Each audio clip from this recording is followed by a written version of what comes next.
திருச்செங்கோடு கிரிவலம். இப்போது திருச்செங்கோடு மலையை சென்று கொண்டிருக்கிறோம். திருச்செங்கோடு மிகவும் பழமையான கோவில் அர்த்தநாரீஸ்வரர் கோவில், அதாவது கௌரி சங்கர். சிவனுடைய உண்மையான ரூபம் என்னென்றால் இந்த ரூபந்தான். கௌரி சங்கர் தான் உண்மையான ரூபம். அப்போது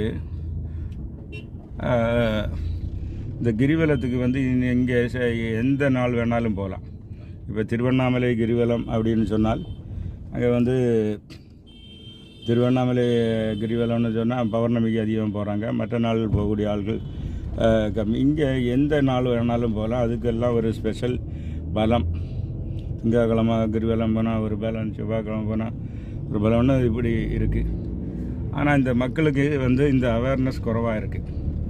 இங்கே வந்து கிரிவலம் போகக்கூடிய ஆள்கள் கம்மியாக இருக்குது கம்பேர் பண்ணும்போது. ஏனென்றால் இங்கே வந்து இந்த கோவிலுடைய இப்படி கிரிவலம் இங்கே இது கற்பக தருவாக இருக்கிறார் சிவசக்தி. என்ன கேட்டாலும் கொடுப்பாங்க, அந்த இதாகும். திருவண்ணாமலை முக்தி ஸ்தலம். ஆனால் மக்கள் வந்து அங்கே பல நம்பிக்கையோடையும் போகிறாங்க. முக்தி தான் மெயினாக. இங்கே அப்படி இல்லை. நீங்கள் என்ன வேணால் லௌகிக காரியங்களில் வெற்றி, பிஸ்னஸில் இது திருமண தடைகளை எதை வேணாலும் கேட்கலாம்.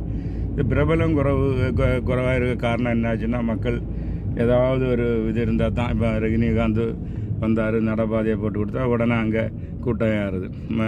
எம்ஜிஆர் வந்து தங்க வாழை கொண்டு வச்சார், மூகாம்பிகை தமிழர்கள் படையெடுத்து போகிறாங்க. அதே மாதிரி இங்கே வந்து யாராவது வந்தால் தான் போகணும் உள்ள சைக்காலஜியில் இருக்காங்க. பல பிரச்சனை, லைஃப்பில் உள்ள பிரச்சனைகள்லாம் சால்வ் பண்ணுறதுக்கு இது ஒரு முக்கியமான இடமாக திருத்தலமாக விளங்குகிறது.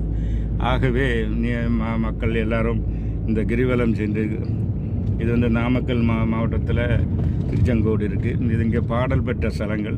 தேவார ஆசிரியர்கள்லாம் வந்து பாட்டு பாடியிருக்காங்க.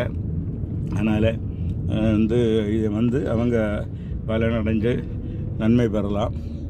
அந்த ஒரு வாய்ப்புக்காக தான் இதை அப்லோட் செய்கிறேன். நன்றி, வணக்கம்.